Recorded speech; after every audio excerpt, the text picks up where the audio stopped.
Assalamualaikum. Very good evening. Salam sejahtera. Kacau Sang Hao. Assalamualaikum. Sahabat-sahabat pimpinan, saudara Kisah, saudara Maksamu, saudara Tony, Perhimpunan, Perhimpunan San, everyone, ladies and gentlemen. I know I'm coming to Tony Hua's fundraising dinner tonight. So I told myself, Tony will dress in his red DAP t-shirt, wanting to show off that he doesn't have belly. So I picked up quite a slim one. But there's a slight problem with that. It's really not comfortable. I have to really tuck in my stomach and I'm out of breath for speech tonight. There's a big lesson in all this, as I was thinking what to say tonight to start. There's a very big lesson in this. If I had known Mat Sabu is coming, I would have worn something else. But there's a big lesson. The lesson that I think that not only myself and everyone here, but especially Rosmah can think of and benefit well is this. Orang Melayu cakap, pakai baju ukur dekat badan sendiri dahulu. I'm not referring to Rosmah Masuk and tight dresses. I mean to Rosmah and Najib, if you are not rich, do not live a life of a filthy rich man, because you will end up stealing from the people if you are not rich and you live beyond your means.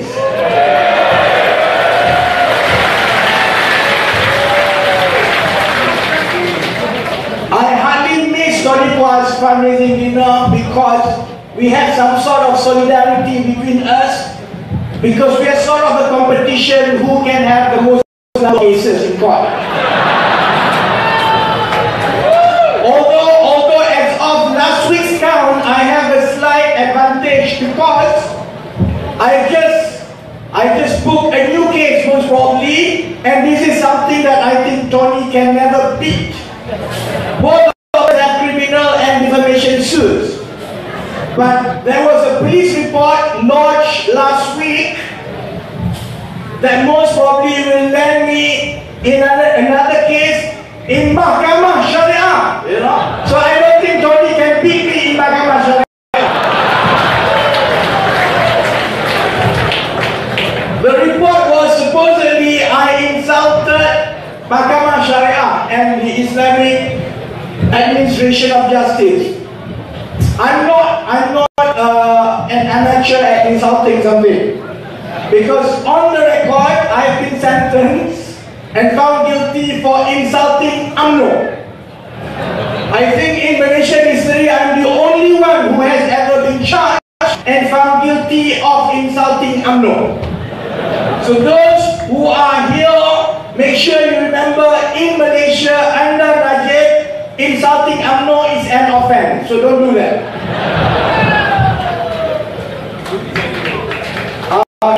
I know a lot of you don't watch TV3. What is TV3? But you should watch every now and then, it's fun, it's a joke of the century. I appear on TV3 almost every day nowadays. To the point that some people actually ask whether I paid TV3 for it. But what I think a lot of people don't know, I also appear on some other international TV. The only difference is this. Last night I was on ABC broadcast in Australia. The difference is this. My appearance on TV3 is because my previous criticism of Mahathir is now being run. Ended the speech by saying, "Lawan tetap lawan." So I was extremely confused because I thought, isn't that our better cry? That's not that.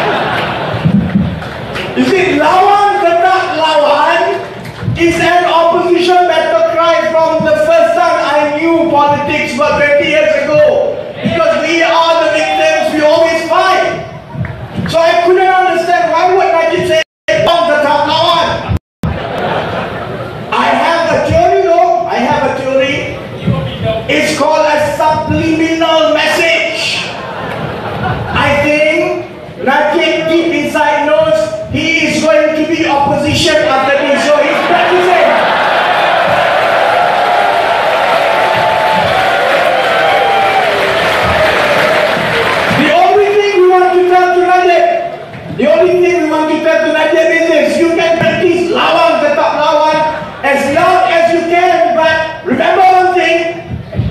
I don't think he will have the chance to speak on stage to people and scream lawan ketak lawan, because I think the moment we will send him to Sungai Buloh, he can scream in prison.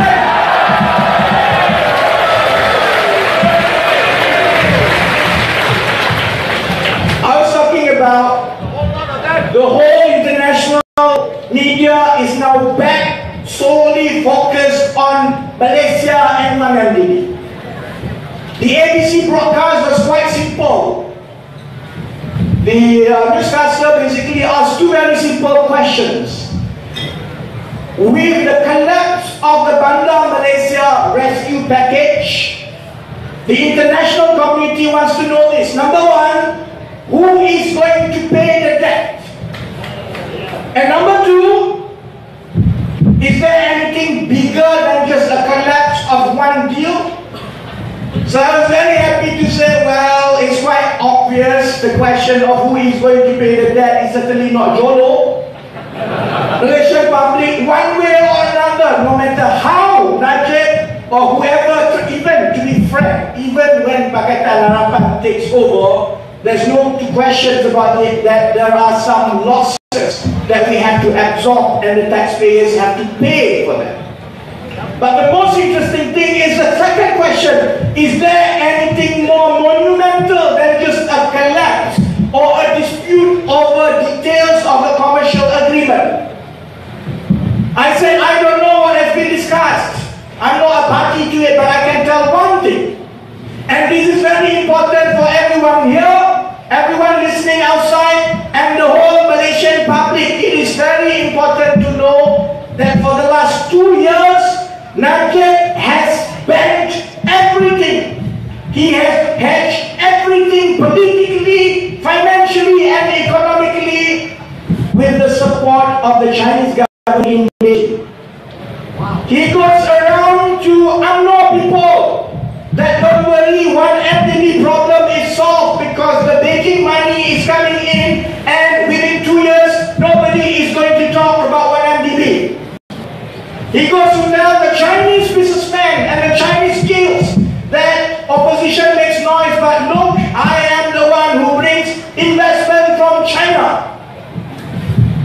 I told UMNO cyber troopers and said, you know what? I think you better go back and redo your script, because definitely that is no longer true.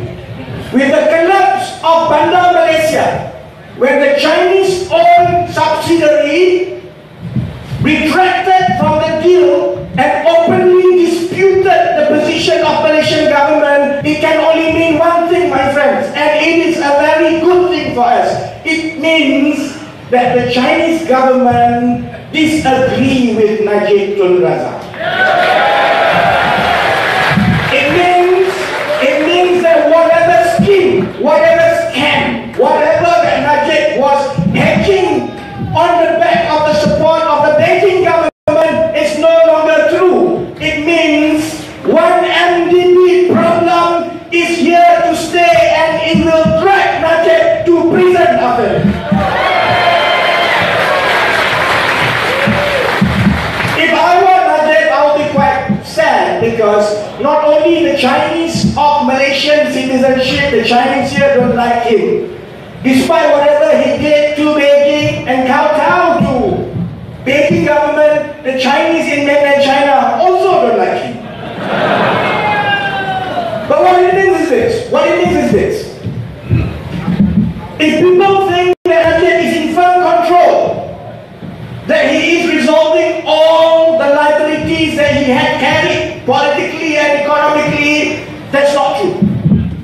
The last 2 years for Najib went down the drain and he is as good as 0 point now, which means that with Tony Guan continue to scream, with myself continue pointing every single thing, with Kim Siang, with Masabu, with Mahathir and everyone focusing on the misdeeds and financial misappropriation, Malaysians, whether they are Chinese, Malay, Indian, Liban, Kerajaan, will remain focused that our sole number one priority to save this country is to get rid of Najib and Rosmah in the next general election.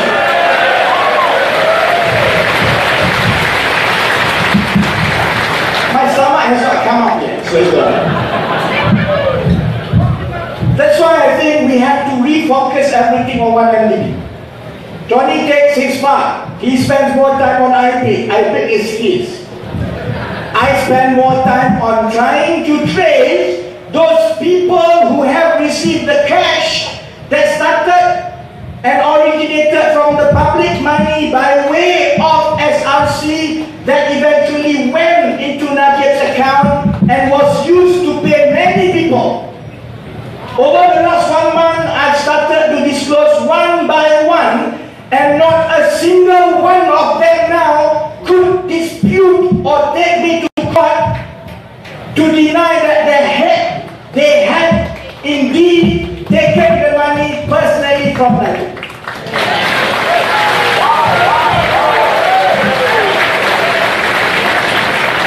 By now it's public knowledge that the previous Deputy President of Mat Sabu's previous party, MAS, Nasaruddin Mat Isa, had in fact received an amount by way of check, and that amount originated from Najib's personal account, and the money from that personal account originated from SRC, and the money from SRC originated from the National Pension Fund. It has not been disputed. I purposely made a statutory declaration so that if I was indeed wrong, then anyone who was defamed did not have to go to court. You could straight away go and make a police report, and I will spend more time and more cases in court. It's been a month. There has not been a single report from either PAS, Nasaruddin Mat Isa, or most importantly, there has not been a squeak from Najib Tun Razak.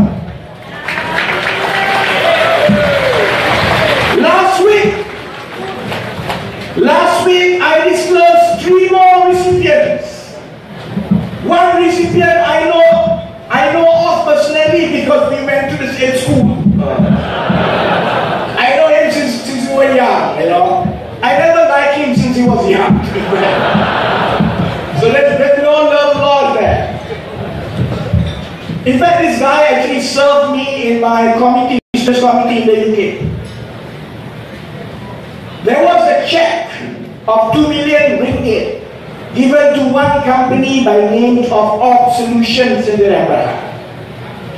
If you check Op Solutions in the Lemah, is 50% owned by Najib's Special Officer Dato' Amhari. The same Dato' Amhari was also a name implicated in the Najib's Act. Remember Najib's Act about a few months back? But more worryingly, the same Dato' Amhari is supposedly a senior financial advisor who is a key person, according to some sources, who negotiated the settlement with IPIC on behalf of Malaysian government. In other countries, this guy would have been hauled in front of a select committee and it wouldn't be long before he would have been apprehended. He is a party with the strongest conflict of interest. Your company accepted 2 million ringgit from the Prime Minister. When we trace the money, it traced back to SRC, which was a 1MDB company, which traced back to the pension fund. How could you be the person who can negotiate on behalf of the public for a fair and equitable settlement to the public? You steal the money, and now you are being put in a position to try to cover the trap. He has not responded. I know the media has been trying to call him. I don't think he has, but as far as I know, he lives somewhere around here. Yeah, oh, I got that. He lives somewhere around here. I think he tries to talk me after this. I named one foundation. This foundation sounds very Islamic. Yayasan, what do you call it? Al-Abrar. I said no. Al-Abrar is something. Well, it sounds, it's an Islamic sounding foundation. I checked. This is the same foundation that in 2013 organized a very large Muslim gathering that allow UMNO to benefit as if it is also an Islamic party. This is a foundation through which it seems that UMNO has outsourced and subcontracted the campaigns to attract the religiously Islamically inclined voters to come to it. 5 million ringgit of public money of pension fund was used for what was an UMNO campaign by a foundation. 2 days ago, Datuk Mahfuz, the MP of Pokok Senau, called me and said, "Wallah, I just realized that foundation is related to Ketua UMNO bahagian Pokok Senau." So it went to one UMNO divisional chief, 5 million ringgit. But the best story of it all must surely come back to Rosmah and Najib. I look at all the numbers and all the checks that went out. There was, I think, about 10 credit card payments from 2 credit cards. One Visa, one MasterCard, obviously. And this is Najib's MasterCard and Najib's Visa card. And the reason why it appeared in the transaction was because the money from Najib's private account, which received the money from SRC, was used to pay these 2 credit cards. In August 2014, there were various purchases to the total amount of 3.2 million ringgit in a day. Anyone here spend on your credit card 3.2 million ringgit a day? Well, Najib did on his credit cards 3.2 million ringgit a day. But it was spent in Italy. And then, luckily, the leaked document actually specified the name of the shop, or whatever you call them. Yeah. This is the world of internet and Facebook and social media. It's not difficult. I took the name by the name of the Crisogono. I thought it's a Jawa name. Ini Jawa daripada Batu Pahat mana ya. You type in the Crisogono, what you find? The 3.2 million spent on the Crisogono is most probably, and I think definitely, was an amount that was spent to buy jewelry in one day. Because Di Crisogono in Italy is a top class jeweler in the world, apparently. It's been reported Najib has not made a squeak. Nobody has come and arrested us. There is no new summons coming to us.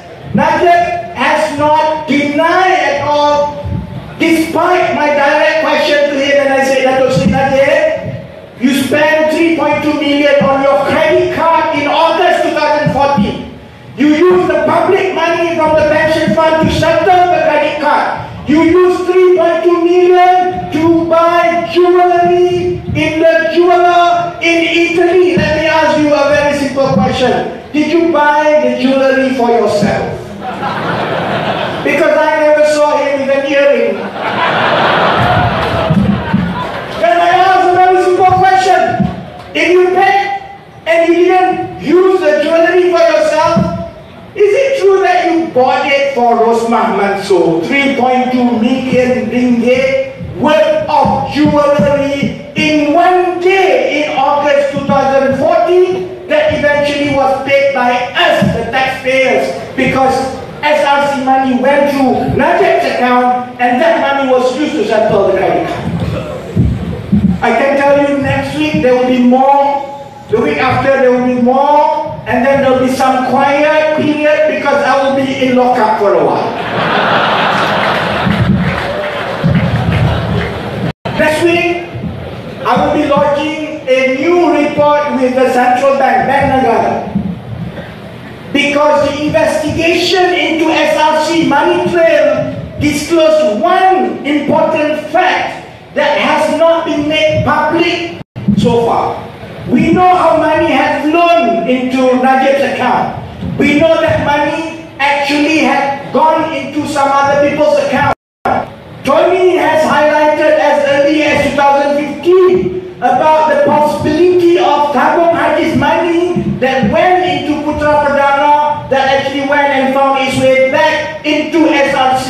and that was the reason given by authority.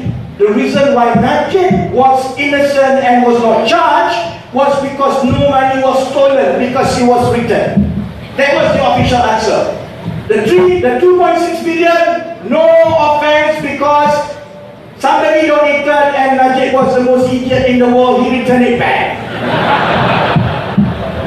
The same as SRC money went out, went to Najib's account, and then eventually it went back into SRC. Although it was not from Najib, but it was from Putra Perdana, and Putra Perdana got injection from Tabung Haji. But there's more to it than that. What we found out from the money trail of late is this. After the money actually went back into SRC, it didn't stay into SRC. The money actually was transferred into several layers of company, but ultimately it found its way in one 28-year-old guy whose official business is jual kapet, a kapet trader. Another kapet trader. The address is in Ampang. We went to Ampang. There's no carpet trader at that address. I think that's just a mechanic workshop. This guy perhaps is the most sought after guy in Malaysia now, or back then, because in 3 weeks period between the end of December 2014 to the 3rd week of January 2015, the SRC money that I allege actually originated now from Tabung Haji, it went into SRC, it went to himself. 43 million of Tabung Haji money through SRC went to this guy by the name of Arifin. I forgot his name. Arifin Saleh. Arifin? Yeah, for somebody who took 43 million, we forgot his name. Well, there's a guy, carpet trader from Ampang. He received 43 million payments from SRC that went into enterprise, not even a company, into his enterprise. And lo and behold, this is why Bank Negara Malaysia must be held accountable. In that 3 weeks period, this guy cashed out about 20-ish cash check to himself from his bank account, an amount of 43 million ringgit cash. I don't know where he would put that 43 million ringgit, certainly not in his carpet shop. We all know that he's just a runner. He was among the first to be detained by SPRM in 2015. I thought that this must be a joke. Why didn't you arrest Najib? You arrested a carpet trader. Now we know why he was arrested. 5 more minutes. Now we know why he was arrested. He was certainly the guy who could connect between the money trail and who was given those money that was cashed out, the 43 million. The money trail stopped with him, the 43 million cash. But this is what I want to ask Bank Negara, which I will launch a new Bank Negara report next week. No bank branch in this country would hold more than 3 or 4 million ringgit cash. When someone cashed out 43 million cash within a space of 3 weeks, on that day itself, the red flag would have been flagged to Bank Negara. Even if there wasn't any reports lodged on money laundering, even if this guy was not apprehended by SPRM for investigation, on that day itself, on the week itself, Central Bank would have known some small carpet trader with invalid address in Ampang just threw out 43 million ringgit. It can only mean a few things. Number one, he's a terrorist. Number two, he's a drug baron somewhere. He's a big drug lord. Number three, he must be a big underworld criminal. Or number four, he's a runner for politicians somewhere stealing money. Bank Negara should have apprehended this guy should have stopped the cashing in, should have called him back, but he was not arrested, not that I know of. The first time he was arrested was about 7 months later, and by now I'm pretty sure there is no place in this universe that our very efficient IGP can find him. He will not find this guy. So that's why, let me stop there. At the end of the day, I know that I just realized this is one day after 505. I know that the last 4 years could have been very frustrating, more so for the gentlemen and ladies like all of you who at every single time when Tony Pua asked for donation, you gave. And any big rally in the last 4 years, you would have been so loyal to listen to us talking about the same thing and the same thing and the same thing, and you laugh at the same Rosmah jokes all the time. I know that you feel that this is a hopeless battle, but let me share you one final thing. A lot of people think that I was crazy because I kept saying a three-corner fight is actually good for opposition. I kept saying that to sever the tie quickly with pass, to the annoyance of my other party members. I kept saying that severing the relationship with pass, the sooner is the better, because the electoral